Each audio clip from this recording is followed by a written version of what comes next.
اس کی ایک بیٹی ناراض ہو کے گھر سے چلی گئی. رات گزر گئی, صبح ہوئی, دیکھا بیٹی خود واپس آ گئی. بادشاہ نے پوچھا کہ بیٹی صحیح ہے, سالم ہے؟ کہاں سالم ہے. کہا بلاؤ. کہا کہاں گئی تھی رات؟ کہا ناراض ہو کے نکل گئی, شہر سے ہوتی ہوتی بازار. رات ہو گئی.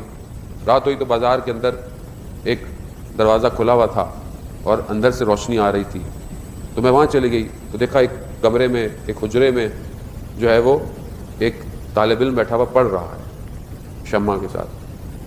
تو کہتے ماما چلی گئی اور میں نے وہاں رات گزاری. کہا اس نے تمہیں دیکھا؟ کہاں اس نے ایک دفعہ دیکھا جب میں گئی. کہا اس نے کھانے کو کچھ دیا؟ کہاں اس کے پاس پیاز اور روٹی تھی. کہا اس نے کیا کھایا؟ کہا اس کے پاس اتنا ہی کھانا تھا جو اس نے مجھے دیا.